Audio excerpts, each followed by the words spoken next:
So coming to economic theory, if you look at the history of it, you find that in the late 19th century, there was something called Battle of Methodologies.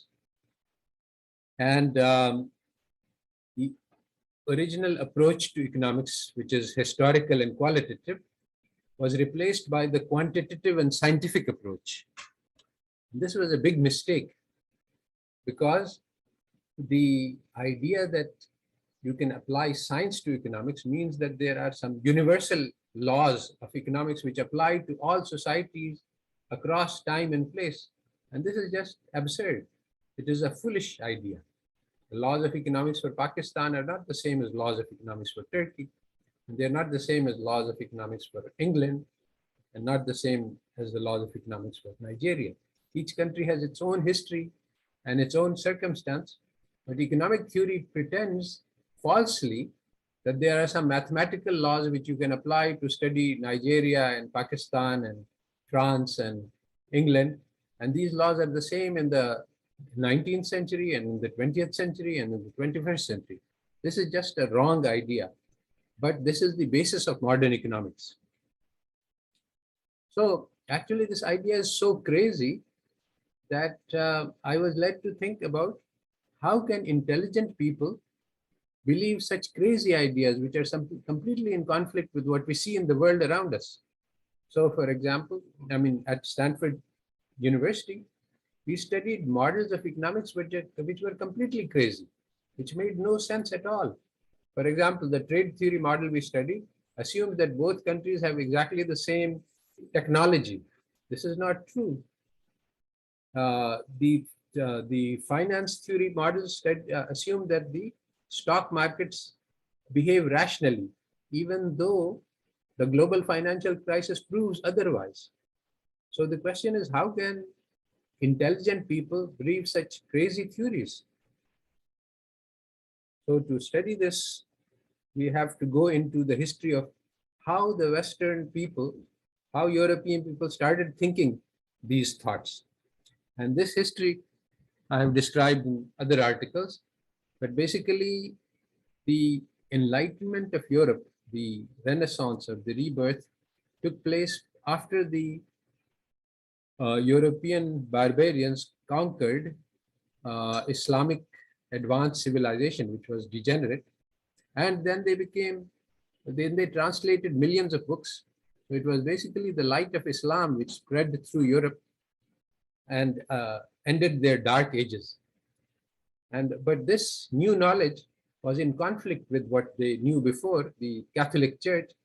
And this created a battle between science and religion, led to the breakup of the church, and more than a century of bloody warfare between Christian factions, which led the Europeans to reject religion.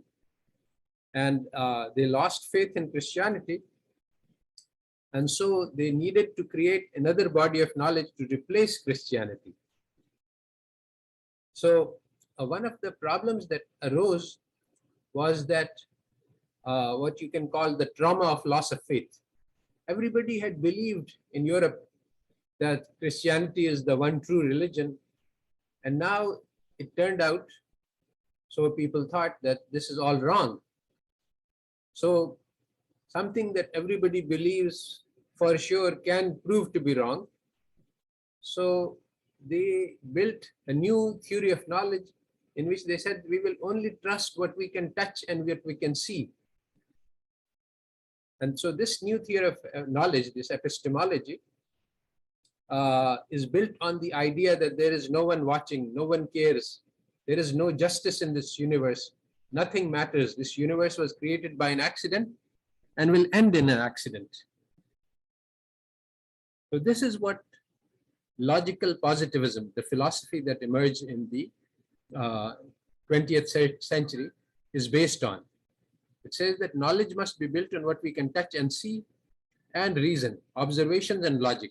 It doesn't take into account human experience, and especially it rejects our intuition and our heart as a source of knowledge.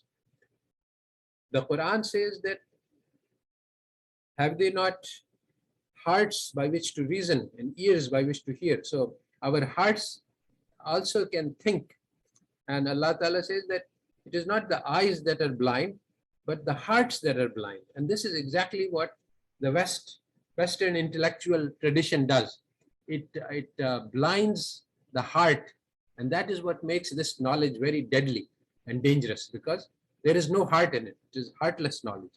And statistics is also built on these same positivist foundations. So one of the key assertions of positivism is that it rejects unobservables. It says that the Quran begins with Alif Lam Mim Zalikal Kitabul La Rayba Fihi Hudal lil Muttaqin Allazina Yu'minuna bil Ghaib. So the first description of the people of Taqwa is those who believe in the unseen. As opposed to this, logical positivism is the direct opposite. It's like Allazina Yunkiruna bil Ghaib. They reject belief in the unseen. And they say that anybody who believes in anything unseen, this is irrational. So they reject intuition, they reject feelings. And this positivist attitude towards knowledge has had and continues to have catastrophic consequences. And so I'm not going to, I have discussed these consequences in other papers. Here I'm just going to look at how this works in statistics, how the rejection of unobservables makes it impossible to do statistics correctly.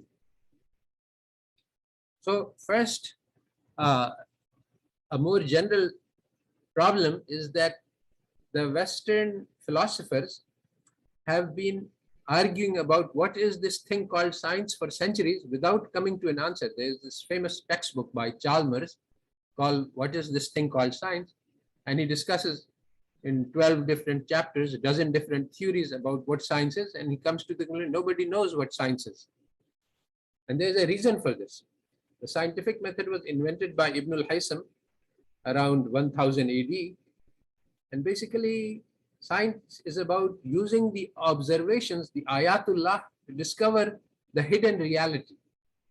So for example, we look at the properties of vision and we deduce that there are light rays which travel in straight lines. These are not visible.